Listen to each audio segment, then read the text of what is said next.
शिद्दत से सीखने वालों को महेश बाबू का सलाम। तो साहिबा कैसे हो आप लोग? बोल बेड़ू बिंदास जबरदस्त जिंदाबाद। दोस्तों मैं 25 का आरटीपी एंड उसके पाछे एमटीपी देखकर मैंने आपके लिए उसमें से बस नए क्वेश्चंस ढूंढ के लाए हैं। ये पीडीएफ तुमको टेलीग्राम के ऊपर मिल जाएगा इस नाम से, ठीक है।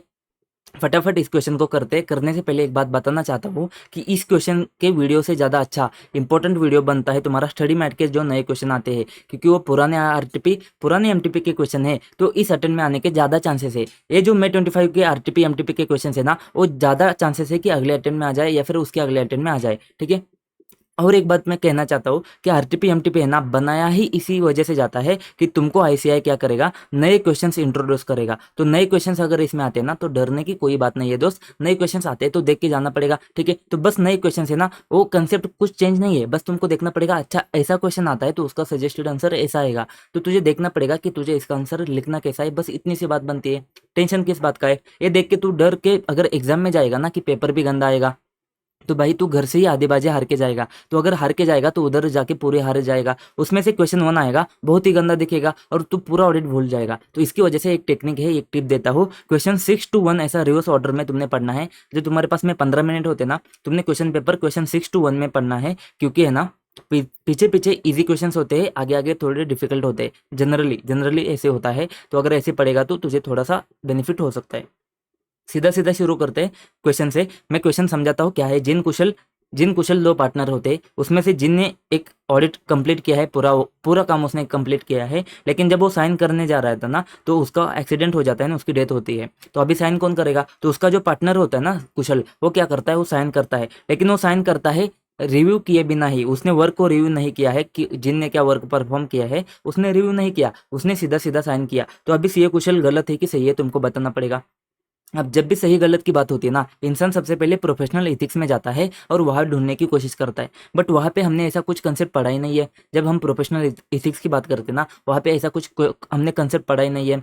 तो इस केस में तुमको लिखना क्या है, ये तुमको आंसर में जाके देखना पड़ेगा कि ये स्पेसिफिक केस है ना, तो इस केस का आंसर कैसे होगा वो तुमको जाके देखना पड़ेगा। लेकिन सर एक बात तो है कि यहाँ पे उसने रिव्यू नहीं किया है। तो अगर वो रिव्यू करता तो कौन सा रिव्यू करता? कौन सा रिव्यू मतलब क्या होता है सर, कितने रिव्यू होते हैं? तो देख हमने यहाँ पे बात करी है ना, यहाँ पे देख हमने बात करी है कि एक तो रिव्यू होता है जो एंगेजमेंट पार्टनर जो करेगा ना पूरे टीम का, वो कौन सा है, क्या होता है, एंगेजमेंट पार्टनर का रिस्पॉन्सिबिलिटी होता है। अब ये एंगेजमेंट पार्टनर का रिस्पॉन्सिबिलिटी है, तो रिस्पॉन्सिबिलिटी की बात नहीं हो रही है यहाँ पे, किसकी बात हो रही है, रिव्यू की बात हो रही है। तो एक 2 रिव्यू है तुम्हारे पास में जो EQCR करेगा, लेकिन यहाँ पे EQCR की भी बात नहीं होती है, क्योंकि EQCR है ना, वो कब आता है, तुम्हारा एंगेजमेंट पार्टनर के ऊपर भी कोई दूसरा रिव्यूअर है। अभी यहाँ पे एंगेजमेंट पार्टनर रिव्यू कर रहा है, बट उसकी रिस्पॉन्सिबिलिटी नहीं है, तो ये सीनियर वाला रिव्यू करेगा, मतलब मोर एक्सपीरियंस्ड मेंबर वाला रिव्यू करेगा, क्योंकि ऑडिट अच्छे से हुआ है कि नहीं हुआ है उसको देखना पड़ेगा। तो ये कौन सा रिव्यू करेगा, ऑडिट का रिव्यू करेगा, ऑडिट रिव्यू करेगा। तो ये रिव्यू क्या है तुम्हारे पास में, more experience engagement team member वाला रिव्यू के पॉइंट्स है। यहाँ पे देखो वर्क, वहाँ पे हम क्या देखते हैं, वर्क जो है ना उसके कंक्लूजन एंड उसका डॉक्यूमेंटेशन देखते हैं। PRL के हिसाब से हुआ है क्या, नहीं हुआ है तो एनटी को रिवाइज करना पड़ेगा। अगर एंगेजमेंट टीम को सिग्निफिकेंट मैटर देखने पड़ेंगे, क्योंकि उसको दिक्कत आई रहेगी, तो बड़ी बड़ी दिक्कत के लिए उसको सिग्निफिकेंट मैटर देखने पड़ेंगे। उसमें बड़े बड़े कंसल्टेशन उसने लिए रहेंगे, बड़े बड़े कंसल्टेशन का कंक्लूजन भी आया रहेगा, उसका भी डॉक्यूमेंटेशन तुमको देखना पड़ेगा। फिर हम अल्टीमेटली क्या देखते हैं, audit evidence sufficient and appropriate है क्या देखते हैं, एंड एंगेजमेंट के ऑब्जेक्टिव जो है ना अचीव हुए क्या, जैसे to obtain reasonable assurance that FSR free from material misstatement. तो ये जो ऑब्जेक्टिव है ये तुम्हारा अचीव हुआ है क्या, वो तुमको देखना पड़ेगा, ठीक है। यही रिव्यू के पॉइंट तुमको यहाँ पे दिख के आ जाएंगे, ठीक है। देखो वर्क जो है ना उसके कंक्लूजन देखते हैं, डॉक्यूमेंटेशन देखते हैं। वर्क PRL के हिसाब से है क्या, वर्क PRL के हिसाब से है क्या हम देखते हैं, उसके साथ में PRL के हिसाब से नहीं है तो NTA को रिवाइज करना पड़ेगा। साथ में देखते हैं बड़ी बड़ी दिक्कत मतलब सिग्निफिकेंट मैटर, उसके कंक्लूजन आए रहेंगे, कंसल्टेशन लिया रहेगा, कंक्लूजन आए रहेंगे, एंड उसका डॉक्यूमेंटेशन क्या रहेगा। एविडेंस जो है ना सफिशिएंट अप्रोप्रिएट है क्या, ना ऑब्जेक्टिव जो है ना अचीव हुए क्या। अब बात ये बनती है कि सर राइट है कि रॉन्ग है कैसे समझेगा, तुझे प्रोफेशनल इथिक्स में जाना पड़ेगा। लेकिन यहाँ पे इथिक्स वाली बस बात हो रही है, कोड ऑफ इथिक्स की, लेकिन ज़्यादा कुछ बातें यहाँ पे जनरल ही बातें करते हैं। जैसे कि क्या, अगर ऑडिटर किसी और का काम यूज़ करता है ना, ऑडिटर अगर किसी और का काम यूज़ करता है, जैसे तुम्हारे पास में ऑडिटर के एक्सपर्ट का काम यूज़ कर रहा है, किसी अदर ऑडिटर का काम यूज़ कर रहा है, तो उसको क्या करना पड़ता है, उसको ये देखना पड़ता है कि उस बंदे ने अच्छे से काम किया है कि नहीं किया है। अगर उसको लगता है कि उस बंदे ने अच्छे से काम किया है तो जनरली वो रिलाई कर सकता है, लेकिन उसने properly adequate skill and care का यूज़ करना है, उसने एक्सरसाइज करना है कि उसने अच्छे से काम किया है कि नहीं किया है। अगर उसको लगता है कि यहाँ पे डाउट आता है थोड़ा भी कि इस बंदे ने थोड़ा अच्छा काम नहीं किया हो सकता है, अगर ऐसा थोड़ा भी डाउट आता है ना, तो तुमको क्या करना पड़ेगा, तुमको देखना पड़ेगा और अच्छे से कि उसने कैसे कैसे काम किया है। ठीक है, तो अभी आंसर को पढ़ो, आंसर में क्या लिखा है देखो। ऑडिटर डेलीगेट करता है वर्क टू असिस्टेंट को, या फिर यूज करता है किसी अदर ऑडिटर ऑडिटर का वर्क, या फिर ऑडिटर के एक्सपर्ट का वर्क यूज करता है, तो वो क्या करेगा, continue to be responsible for forming his opinion. तो ओपिनियन तो उसको ही देना है, जिम्मेदारी तो उसकी है, इसमें हमको कोई दिक्कत नहीं है। सर वो रिलाई कर सकता है, लेकिन provided he exercises adequate skill and care, उसको देखना पड़ेगा। नॉट, अगर वो अवेयर नहीं है, मतलब अगर वो तभी रिलाई कर सकता है अगर वो अवेयर नहीं है कि उस बंदे ने अच्छे से काम नहीं किया है। Is not aware of any reason to believe that he should not have so relied, मतलब अगर ऐसी कोई दिक्कत वाली बात आती है तुमको उसके ऊपर रिलाई नहीं करना है, तुमने तुम्हारा वर्क अच्छे से परफॉर्म करके चलना है। तो गिवन केस में अल्टीमेटली क्या होता है, सीए कुशल वो साइन कर सकता है ऑडिट रिपोर्ट, इसमें हमको कोई दिक्कत नहीं है, क्योंकि वो रिस्पॉन्सिबल बनेगा उसके ओपिनियन के लिए, उसकी जिम्मेदारी पूरी की पूरी जिम्मेदारी उसकी रहेगी। ठीक है, वो रिलाई कर सकता है वर्क जो जिनने परफॉर्म किया है, प्रोवाइडेड वो क्या करता है, exercise educate skill and due care and review करता है वर्क परफॉर्म बाय हिम। तो उसने गिवन केस में अगर उसने रिव्यू नहीं किया ना, without reviewing the work perform, तो इस केस में तो गिल्टी होना चाहिए, बट ऐसी कोई बात हो ही नहीं रही यहाँ पे, तो समझ जाना इतना ही आंसर तुमने लिखना है, बात खत्म। ठीक है, वो रिव्यू करता है and adequate skill and due care लेता है, तो भाई साहब हमको कोई बात नहीं है, तो रिव्यू तो उसके ऊपर भरोसा कर सकता है, रिलाई कर सकता है। फिर हम बात करते हैं जैसे 500 की सीरीज में, देखो ऑडिटर ने 45 क्रिएटर्स को एक्सटर्नल कंफर्मेशन पॉजिटिव कंफर्मेशन भेजे है, सीएफओ कोऑपरेटिव है, मतलब तुम्हारा मैनेजमेंट की कोई दिक्कत नहीं है। फिर 45 में से 38 कंसर्न है ना, उन्होंने जीएसटी का रजिस्ट्रेशन कैंसिल किया है। तो यहाँ पे तुमको देखना पड़ेगा कि यहाँ पे दिक्कत हो सकती है, किसी ने क्या किया है, डमी एंटिटी को क्रिएट किया है, एंड जब तुम्हारा काम हो जाता है उस एंटिटी को बंद किया है। तो अगर ये 45 क्रिएटर्स में 38 क्रिएटर्स ने जीएसटी का रजिस्ट्रेशन कैंसिल किया है ना, तो तुमको ये चीज़ देखनी पड़ेगी कि कैंसिल किया है तो यहाँ पे रिस्क ऑफ फ्रॉड है क्या, रिस्क ऑफ मटेरियल स्टेटमेंट तुमको देखना पड़ेगा। ठीक है, तो यहाँ पे देखो, और उन्होंने फ्रेश रजिस्ट्रेशन भी नहीं लिया है, सॉरी, उन्होंने फ्रेश रजिस्ट्रेशन भी नहीं लिया है।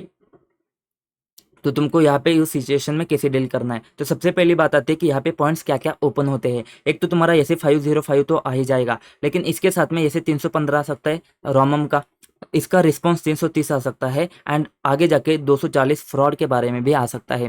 लेकिन अगर तुम सजेस्टेड आंसर देखोगे ना, तो इसमें इसका कुछ नहीं है, इन्होंने सीधा ऐसे 500 के बारे में बात करी है, जो मुझे ज़्यादा पसंद नहीं आई है। तो मेरे हिसाब से ना 505 के साथ में यहाँ पे 330 होता ना, तो बहुत बढ़िया बात बनती थी, 330 आंसर का पार्ट होना चाहिए था, बट इन्होंने आंसर का पार्ट 330 नहीं दिया है, इसी वजह से मैंने यहाँ पे इस क्वेश्चन को डाल दिया है।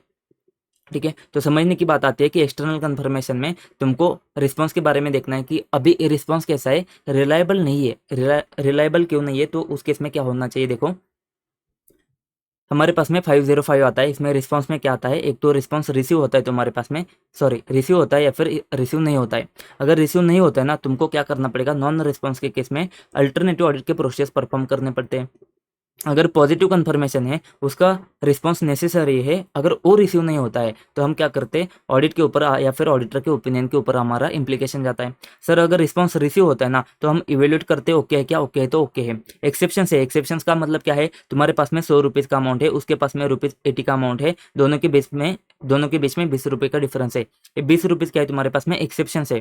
ठीक है, तो अगर एक्सेप्शंस है ना, तो इन्वेस्टिगेट करोगे एक्सेप्शंस। ठीक है, और अगर रिलायबिलिटी के ऊपर डाउट आता है या फिर रिलायबल ही नहीं है, तो उस केस में तुम क्या करते हो, फर्दर ऑडिट का एविडेंस ऑब्टेन करते हो, या फिर रोमम के ऊपर तुम्हारा इम्प्लीकेशन जाएगा। तो गिवन केस में क्या हो रहा है, रिलायबिलिटी के ऊपर डाउट आ रहा है।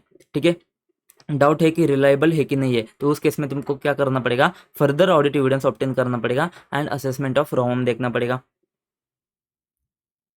Implication on assessment of ROMM, उसमें रिस्क ऑफ फ्रॉड भी देखना पड़ेगा, and entity of audit other audit process तुमको देखने पड़ेंगे। इन द इंस्टेंट केस एक given fact of the case है, उसके बाद में इन्होंने 330 लिखना चाहिए था, इन्होंने 500 का यूज़ किया है, मुझे ज़्यादा पसंद नहीं आता है, तो इसको एक बार पढ़ के जाओ कैसे कैसे आंसर लिखा है इन्होंने, देखो कैसे कैसे डिज़ाइन किया है। तो देखो इन्होंने बात क्या करी, जैसे 500 ऑडिट एविडेंस की बात करता है कि इंडिकेट हो रहा है कि यहाँ पे obtain from the sources external circumstances ऐसे एग्जिस्ट करते हैं जो उसके रिलायबिलिटी के ऊपर अफेक्ट करते हैं, ठीक है। ऑल रिस्पॉन्सेस में तुम्हारे पास में कुछ ना कुछ रिस्क होता ही है। सच रिस्क एग्जिस्ट करता है regardless of whether response is obtained in a paper form, electronic और अदर मीडियम। वो तो रिस्क तो एग्जिस्ट करता ही करता है। इसमें तुमको रिलायबिलिटी आता है डाउट के ऊपर। यहाँ पे फैक्टर क्या हो सकते हैं, फैक्टर तुमको देखने पड़ेंगे। ऑडिटर को रिसीव हुआ है इनडायरेक्टली, या फिर appeared not to come from original intended confirming party. तो इस केस में तुमको आंसर क्या लिखना है, there is a risk that response has not come from original intended confirming party. Unreliable responses में indicate fraud risk factor that require evaluation. तो उस केस में तुमको ये देखना पड़ेगा कि इस केस में ये चीज़ देखो कि तुमको कंफर्मेशन का रिक्वेस्ट तो जल्दी एक हफ्ते में ही आ गया है, बट तुम्हारे आर्टिकल क्लर्क ने ऐसा चेक किया था कि इसका है ना रजिस्ट्रेशन कैंसिल हुआ है। तो ये चीज़ तुमको समझ में आती है कि यहाँ पे फ्रॉड रिस्क फैक्टर हो सकता है। ये जो रिस्पॉन्स तुमको आया ना वो सही नहीं होगा, ठीक है। तो उन्होंने दिया है और मैनेजमेंट ने उसको क्या किया है, ऑब्जेक्शन भी नहीं किया है, रेज नहीं किया है, कुछ नहीं किया है। तो सीधा सीधा यहाँ पे कुछ तो कोल्ड गेम हो सकता है। ये समझने के लिए तुमको देखना पड़ेगा यहाँ पे रिस्क ऑफ फ्रॉड हो सकता है, ठीक है। तो फ्रॉड रिस्क फैक्टर का इवेल्यूशन तुमको इस केस में करना पड़ेगा। तो इसमें 240 भी आ सकता था, 330 आना चाहिए था, बट यहाँ पे इन्होंने ऐसे 500 दिया है। तो इनका थोड़ा सा सोचने का तरीका थोड़ा सा अलग से है, ठीक है। कोई बात नहीं, हम ऐसे आंसर को एग्जाम में भी मेंटेन कर लेंगे। फिर बात आती है WR के बारे में। WR है ना तुमको all relevant information access as agreed and all transaction recorded reflected in effect, इसके बारे में WR लेना होता है। मैनेजमेंट ने क्या किया है, मैनेजमेंट ने कंफर्म किया था, जब प्लानिंग के स्टेज में मैनेजमेंट ने कंफर्म किया था कि ये WR ऐसे ऐसे जाना चाहिए था। लेकिन जैसे ऑडिट कंप्लीशन के टाइम पे आ जाता है ना, तो उन्होंने क्या बोला, जो हमने वर्बल कंफर्मेशन दिया है ना वो सफिशिएंट है, तुमको रिटर्न रिस्पॉन्स की जरूरत नहीं है। बट हमको पता है WR है तो नाम में ही क्या है, उसके रिटर्न रिस्पॉन्स है, रिटर्न रिप्रेजेंटेशन है, तो रिटर्न में होना चाहिए। उन्होंने बोला है कि वर्बल में कंफर्मेशन सफिशिएंट है तो नहीं चलेगा, हमको रिटर्न में चाहिए। तो क्वेश्चन क्या है तुम्हारे पास में, whether the contention of auditor seeking written representation justified है क्या। तो सिंपल सी बात है भाई, जस्टिफाइड है, तुमको रिटर्न में ही चाहिए। दूसरी चीज क्या है, फॉर्म ऑफ सच रिप्रेजेंटेशन क्या होना चाहिए तुम्हारा, ये हमने नहीं पढ़ा है तो इसके बारे में बात करते हैं। तीसरी चीज क्या है, हाउ शुड ऑडिटर प्रोसीड अगर मैनेजमेंट रिफ्यूज करता है टू प्रोवाइड WR। तो अगर मैनेजमेंट नहीं देता है तो हमने बात करी है एकदम एंड में, हमने क्या बात करी, मैनेजमेंट के साथ में डिस्कस करेंगे भाई क्यों नहीं दे रहा है। उसके बाद में ए मूर्ख मैनेजमेंट अपनी छवि सुधार, उसको हम क्या बोलेंगे, मैनेजमेंट का इंटीग्रिटी को इवेल्युएट करेंगे। अगर फिर भी नहीं देता है तो हम क्या करेंगे, ऐसे 705 में जाके मॉडिफाई कर देंगे, ठीक है। सर एक क्वेश्चन है ना, एक मुझे और ज़्यादा पसंद आता अगर ये ऑडिट का नहीं होता तो, ये अगर क्वेश्चन तुम्हारा SRE का होता ना, तुम्हारे रिव्यू एंगेजमेंट का होता तो बहुत ज़्यादा पसंद आता SRE के ऊपर। क्योंकि क्यों सर, बता देता हूँ क्यों। क्योंकि देख यहाँ पे जो पॉइंट्स आए हैं ना, ये जो 2 पॉइंट्स आते हैं, ये जो 2 पॉइंट्स है, या फिर ये जो फॉर्म का जो आंसर है ना, वो तुम्हारा कहाँ से रिलेट करता है, तुम्हारा सीधा सीधा SRE से रिलेट करता है। मैं दिखा देता हूँ तुमको, देख यहाँ पे तुझे दिख जाएगा, ठीक है। यहाँ पे तुम्हारे पास में क्या है, तुमको WR ऑब्टेन करना है, ठीक है। तो मैंने प्रैक्टिशनर क्या करेगा, WR रिक्वेस्ट करेगा मैनेजमेंट से। तो इसमें 2 पॉइंट आते हैं मेनली, मैनेजमेंट का रिस्पॉन्सिबिलिटी है PPFS के बारे में, फेयर प्रेजेंटेशन के बारे में, एंड वो all relevant information access to the information दे देगा। साथ में all transaction have been recorded and reflected in FS दे देगा, ठीक है। ये कौन से पॉइंट आते हैं, ये तुम्हारे 210 के पॉइंट आते हैं जो तुमको यहाँ पे भी दिख के आ जाएंगे, ठीक है। तो ये बात करता है, रिक्वेस्ट करो मैनेजमेंट से WR कि उसने अपना रिस्पॉन्सिबिलिटी PPFS के बारे में फुलफिल किया है या FRF के बारे में फुलफिल किया है। प्रेजेंटेशन, फेयर प्रेजेंटेशन के बारे में आती है बात। उसके बाद में उन्होंने ऑल रिलेवेंट इन्फॉर्मेशन दिया है, एक्सेस दिया है, all transactions recorded and reflected in FS, इसके बारे में कहाँ पे बात होती थी, जो अभी हमने बात करी SRE में बात होती है सारी चीज़ें, ठीक है। तो जो कंटेंशन है ऑडिटर का वो करेक्ट है, उसको WR चाहिए, रिटर्न में चाहिए, रिटर्न में राइटिंग में चाहिए, ठीक है। तो ये तो पॉइंट आ जाता है तुम्हारा A। जो B पॉइंट है ना, फॉर्म ऑफ सच WR क्या होना चाहिए, इसको हमने कभी नहीं पढ़ा है, फॉर्म ऑफ WR हमने नहीं पढ़ा है, तो इसका आंसर हमको देखना पड़ेगा इन्होंने क्या दिया है। इन्होंने क्या दिया है, अगर मैनेजमेंट WR नहीं प्रोवाइड करता, सॉरी ये नहीं है, ऊपर का है, वो फॉर्म कैसे होना चाहिए कि तुमने लेटर किसको एड्रेस करना है, ऑडिटर को करना है। तो सिंपल सी बात है ना, रिस्पांस WR किसको जाता है, ऑडिटर को ही देगा ना मैनेजमेंट। तो ये तो कोई बात नहीं है, ये तो सिंपल सी बात है। बात ध्यान देने की क्या है, अगर लॉ एंड रेगुलेशन ने रिक्वायर किया है मैनेजमेंट को to make return public statement, तो अगर मैनेजमेंट ने रिटर्न पब्लिक स्टेटमेंट किया है तो, और उसमें अगर कोई स्टेटमेंट ऐसा कवर हो जाता है जो तुम्हारे WR का हिस्सा है, तो उस स्टेटमेंट के रिलेटेड अपने को क्या करना है, उसके स्टेटमेंट के रिलेटेड अपने को WR अलग से लेने की जरूरत नहीं है, क्योंकि मैनेजमेंट ने पहले ही पब्लिक स्टेटमेंट में बता दिया है कि WR क्या क्या लेना है। सर ये चीज़ भी हमने कहाँ पे बात करी थी, ये चीज़ हमने एक्सेप्शंस में बात करी थी। एक्सेप्शन में हमने क्या बात करी है, अगर लॉज एंड रेगुलेशन रिक्वायर करते हैं मैनेजमेंट को to make return public statement about its responsibility, practitioner determine करता है कि वो स्टेटमेंट जो है ना, वो सम और ऑल रिप्रेजेंटेशन रिक्वायर वो तुम्हारे उस स्टेटमेंट में कवर हो जाते हैं, तो उसको अलग से WR में लेने की जरूरत नहीं है। तो इसी एक्सेप्शंस को उन्होंने फॉर्म के आंसर में उन्होंने चिपका दिया है, और कुछ नहीं। तो इन्होंने बस चिपका चिपकी के ये बस इन्होंने ऑडिट की जगह पे अगर ये रिव्यू का आंसर होता ना, तो मुझे इसमें कोई दिक्कत नहीं थी। तो ये आंसर रिव्यू का होना चाहिए था, ये क्वेश्चन रिव्यू के हिसाब से बनाना चाहिए था, क्योंकि वहीं पे ज़्यादा सूट कर रहा है, ज़्यादा सूट कर रहा है। ठीक है, फिर अगर वो प्रोवाइड नहीं करता है तो हम सिंपल सी बात करते हैं, अगर डज नॉट प्रोवाइड तो तुमको क्या करना है, मैनेजमेंट के साथ में डिस्कस करना है, रीएवेल्यूएट करना है इंटीग्रिटी, उसका इफेक्ट क्या होगा रिलायबिलिटी के ऊपर, ऑडिट एविडेंस के ऊपर। फिर हम क्या करेंगे, अप्रोप्रिएट एक्शन लेंगे, ऐसे 705 में जाके मॉडिफाई करेंगे। और एक चीज़ तुमको समझने की ज़रूरत होती है, जो बेसिक हमको WR चाहिए होता है, कौन सा बेसिक वाला, जो 210 से आता है। 210 से क्या आता है, PPFS, इंटरनल कंट्रोल की जिम्मेदारी, all information, additional information, unrestricted access. ये जो बेसिक बेसिक जो WR अपन लेते हैं ना, वो WR जो है ना, अगर वो मैनेजमेंट नहीं देता है तो हम क्या करेंगे, सीधा सीधा अपना ओपिनियन डिस्क्लेम करेंगे, क्वालिफाई नहीं, एडवर्स नहीं, डिस्क्लेम करेंगे। सर डिस्क्लेम क्यों, क्योंकि उसने एफएस अगर अच्छे से बनाया है तो वो लिख के देगा कि हमने एफएस अच्छे से बनाया है। अगर वो ऐसा लिख के नहीं दे रहा है कि हमने एफएस अच्छे से बनाया है, तो इसमें कुछ तो दिक्कत हो सकती है। अगर मैटर गलत हो जाता है तो पूरे एफएस के लेवल पे जाएगा, तो इसका मतलब कि तुमको साई ऑब्टेन नहीं हुआ है, पूरे एफएस में गड़बड़ हो सकती है। तो मटेरियल परवेजिव है, साई ऑब्टेन नहीं हुआ है, तो इसकी वजह से हम डिस्क्लेम कर देंगे ओपिनियन। तो इसी केस में यहाँ पे भी बात आती है, डिस्क्लेम करोगे ओपिनियन अगर सफिशिएंट डाउट आता है इंटीग्रिटी ऑफ मैनेजमेंट के ऊपर, ऐसा ऐसे ने बोल दिया है। ठीक है, तो refusal to provide WR could impact auditor's ability to obtain sufficient appropriate audit evidence, potentially leading to the modified audit report.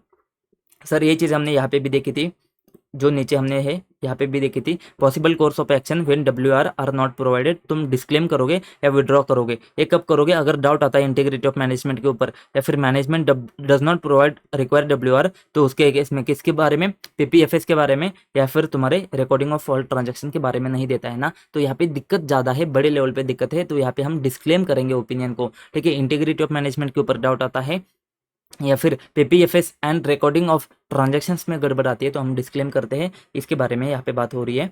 तो सिंपल सा क्वेश्चन है, बस इसको ऐसे में डाल के ना थोड़ा उन्होंने कंफ्यूजन क्रिएट किया है। मेरे हिसाब से ये ना SRE में जाना चाहिए था, ये ना ऑडिट की जगह पे यहाँ पे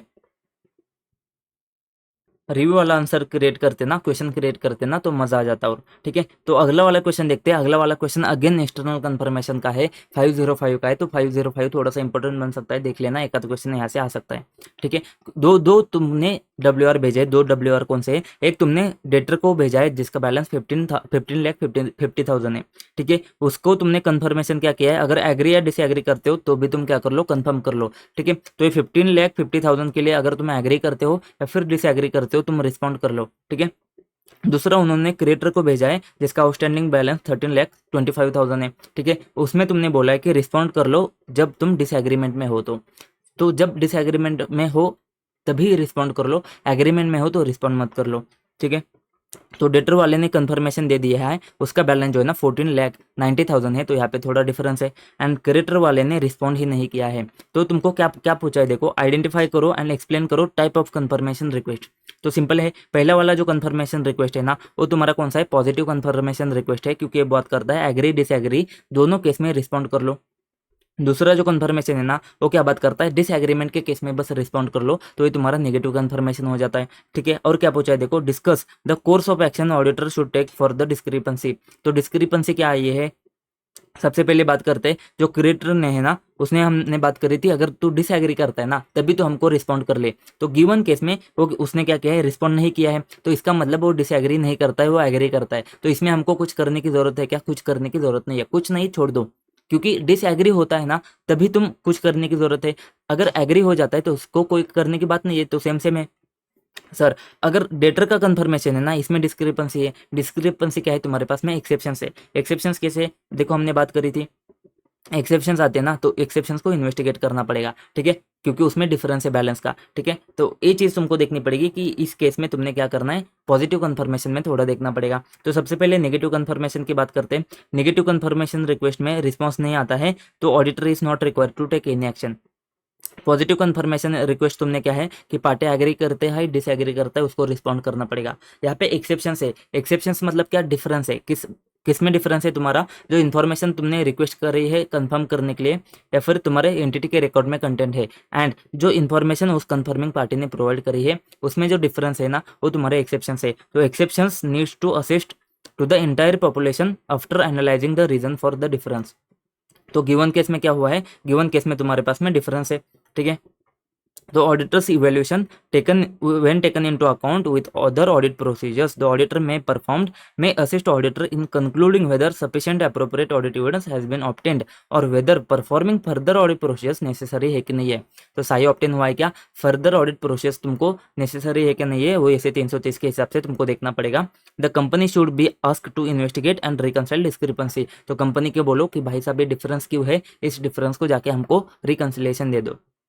तो सिंपल सी बात आती है, ये भी इजी वाला क्वेश्चन था, बस आंसर कैसे लिखना है ये तुमको देखना पड़ेगा। फिर बात आती है रिपोर्टिंग के ऊपर, ठीक है। तो यहाँ पे क्या है देखो, अनेबल टू रीनेगोशिएट और ऑब्टेन रिप्लेसमेंट फाइनेंसिंग। तो इस केस में क्या हो रहा है, बैंकरप्सी को फाइल करने के लिए तुमको जाना पड़ रहा है। तो यहाँ पे दिक्कत क्या आ रही है, यहाँ पे गोइंग कंसर्न अफेक्ट हो रहा है। देखो मटेरियल अनसर्टेनिटी है दैट में cast significant doubt on company's ability to continue as a going concern and therefore it may be unable to realise its asset and discharge its liability. And FS में ये बात को, इस fact को disclose नहीं किया है, एफएस में इस फैक्ट को डिस्क्लोज नहीं किया है। तो इस केस में तुम्हारा ओपिनियन क्या जाएगा, ओपिनियन क्या जाएगा। तो सबसे पहले बात में मटेरियल अनसर्टेनिटी है, तो मटेरियल अनसर्टेनिटी है तो तुम्हारे पास में दो चीज़ आ जाती है कि एफएस में डिस्क्लोज किया है कि नहीं किया है। अगर एफएस में डिस्क्लोज किया है तो तुम्हारे पास में अनमॉडिफाइड ओपिनियन प्लस मर्तो को प्यारा जाएगा। अगर डिस्क्लोज नहीं किया है ना तो तुम्हारे पास में मॉडिफाइड ओपिनियन जाएगा एंड उसका बेसिस फॉर मॉडिफाइड ओपिनियन जाएगा। सर मॉडिफाइड ओपिनियन में तुम्हारे पास में दो पैरा में से एक पैरा जाएगा, या तो क्वालिफाइड ओपिनियन जाएगा या फिर एडवर्स ओपिनियन जाएगा, ठीक है। क्वालिफाई या फिर एडवर्स जाएगा। अभी इस केस में क्या है, मैंने आपको बोला था कि जनरली तुम्हारे पास में एडवर्स ओपिनियन ही होता है। अगर आपको नहीं समझ में आता है तो एडवर्स ही लिखो, जब तुमको स्पेसिफिकली ऐसा हिंट मिलता है कि क्वालिफाई वाला है तो ही क्वालिफाई आता है। तो in most of the cases तुम्हारा एडवर्स ओपिनियन ही जाता है। तो देखो बैंकरप्सी वगैरह की बड़ी बड़ी बातें हो रही है तो यहाँ पे एडवर्स ओपिनियन जाएगा, ठीक है। तो क्वालिफाई एडवर्स में से कौन सा जाएगा, एडवर्स ओपिनियन जाएगा, क्योंकि यहाँ पे मटेरियल एंड परवेजिव इंपैक्ट आता है। तो सिंपल सी बात है, एडवर्स एंड बेसिस लिख दो। एडवर्स में do not present fairly and unable to conclude renegotiate obtain replacement financing, ये तुम्हारा बेसिस में जाएगा। बात खत्म। फिर देखो अर्जुन है एंड कृष्णा है एंड कुरुक्षेत्र में देखो महाभारत हो रहा है इधर आईसीआई के केस में, ठीक है। कृष्णा कौन है, रिव्यूअर है, रिव्यूअर है कृष्णा, ठीक है। तो इन्होंने क्या किया है, इंप्लीमेंट किया है ईआरपी सिस्टम फेज मैनर में। तो यहाँ पे तुमको देखना पड़ेगा वो क्या करता है, ये इसका इम्पैक्ट आता है तुम्हारे पास में ऑडिटर के ओवरऑल ऑडिट के स्ट्रेटेजी के ऊपर। तो अर्जुन ने डिस्कस किया है कि की ऑडिट मैटर हो सकता है, जो इम्प्लीमेंटेशन है ईआरपी का वो की ऑडिट मैटर हो सकता है। कृष्णा का कहना है कि ऐसा कोई लिंक नहीं दिखता है मुझे कि ये की ऑडिट मैटर होगा एंड उसको एफएस में डिस्क्लोज वगैरह करना है, ऐसा कुछ लिंक मुझे नहीं दिखता है। तो बोलो कृष्णा का कंटेंशन सही है कि नहीं है। तो इन्होंने आईसीआई ने पहली बार क्वेश्चन को गलत किया है कि उन्होंने है ना कृष्णा को रॉन्ग किया है, ठीक है, अर्जुन को सही किया है। तो क्योंकि यहाँ पे कृष्ण का कहना सही नहीं है, अर्जुन का कहना यहाँ पे पहली बार में सही हो जाता है, ठीक है। तो ऐसे 705 हम क्या बात करते हैं, वो मैटर की ऑडिट मैटर वो मैटर होते हैं जो हम टीसीडब्ल्यूजी को कम्युनिकेट करते हैं एंड ऑडिटर के अटेंशन में वो सिग्निफिकेंट होते हैं ऑडिट में, वो मैटर को हम की ऑडिट मैटर बोलते हैं। वो कौन से मैटर होते हैं, जहाँ पे एरियाज ऑफ हायर रॉमम होता है, सिग्निफिकेंट ऑडिटर के जजमेंट आते हैं, या फिर effect on the audit of significant event और ट्रांजेक्शन, वो वाले मैटर होते हैं। इसमें तुमको क्या देखना पड़ता है, ऐसे कौन से मैटर है वो तुमको देखना पड़ेगा जो मोस्ट सिग्निफिकेंट है एंड उसकी वजह से की ऑडिट मैटर है। यहाँ पे तुमको मैटर के नेचर के ऊपर फोकस करना पड़ेगा, ठीक है। Matter relate to the specific considerations are key audit matters only if they are determined to be the most significant in audit, तो ही की ऑडिट मैटर मानेंगे, ठीक है। अदर मैटर जो कम्युनिकेट होते हैं टीसीडब्ल्यूजी को that require significant auditor attention, वो भी मैटर हो सकते हैं, जिसमें तुमको फॉर एग्जांपल में implementation of new IT system and example और एक है तुम्हारे पास में चेंजेस अफेक्टिंग रेवेन्यू रिकॉग्निशन। तो सिंपल सी बात है, जो ईआरपी का इंप्लीमेंटेशन है वो तुम्हारा सिग्निफिकेंट इफेक्ट हो जाता है, इसकी वजह से ये तुम्हारा क्या हो जाएगा, की ऑडिट मैटर हो जाएगा एंड इस वजह से कृष्णा का कंटेंशन पहली बार में सही नहीं है, यहाँ पे अर्जुन सही है, ठीक है।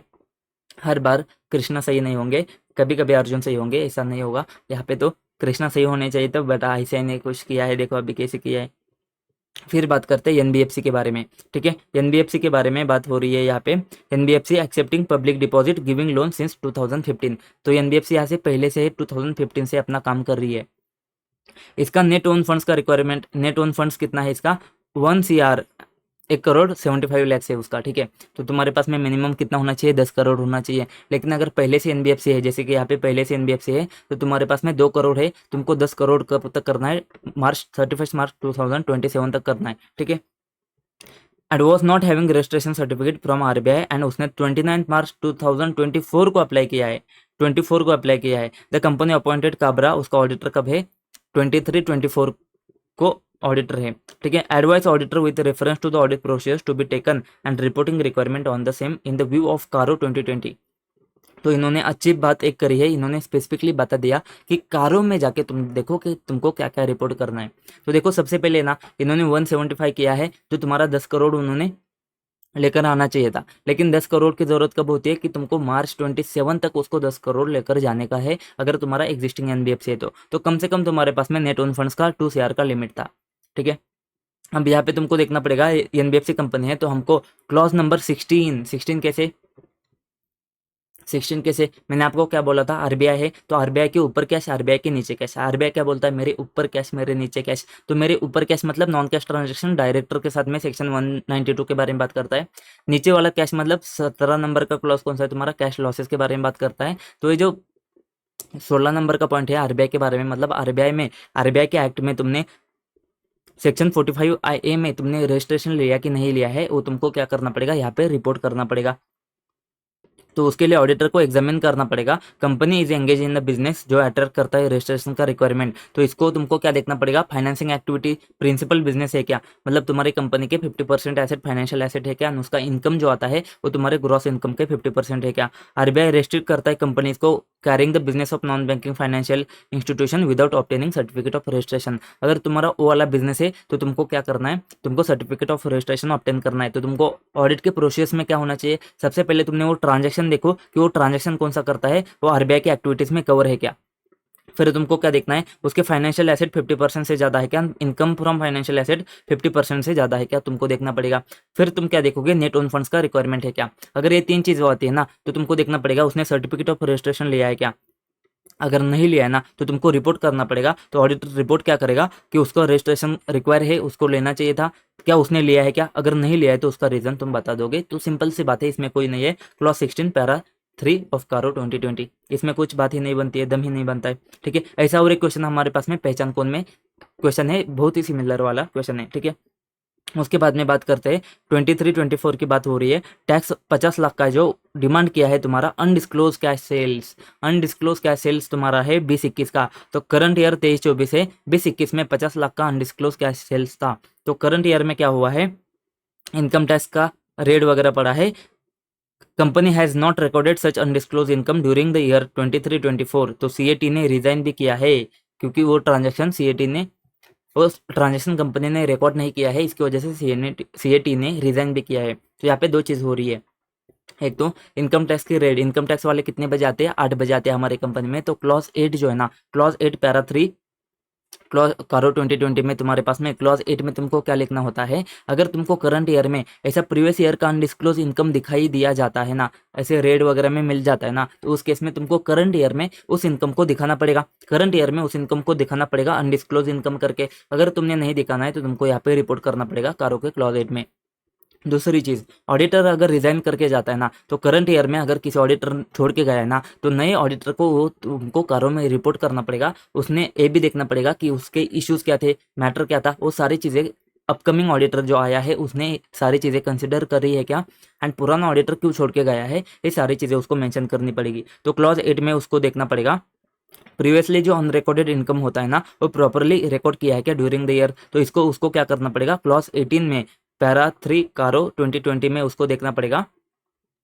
सॉरी, ये तो तुम्हारा क्लॉज 8 में देखना पड़ेगा। क्लॉज 18 में तुम्हारे पास में क्या है, तुम्हारे पास में ऑडिटर का रेजिग्नेशन है। तो यहाँ पे तुमको देखना पड़ेगा whether auditor has taken into consideration, issues क्या हुए थे, ऑब्जेक्शन क्या हुआ था, कंसर्न क्या रेज किए थे आउटगोइंग ऑडिटर ने, वो उसने देखे क्या, साथ में उसने क्यों छोड़ के गया है, ये भी तुमको देखना पड़ेगा। तो यहाँ पे क्लॉज 18 आएगा तुम्हारा एंड क्लॉज 8 आएगा, उसके ऊपर तुमको रिपोर्ट करना पड़ेगा। सिंपल सी बात है, अगेन इसमें कोई दिक्कत नहीं थी।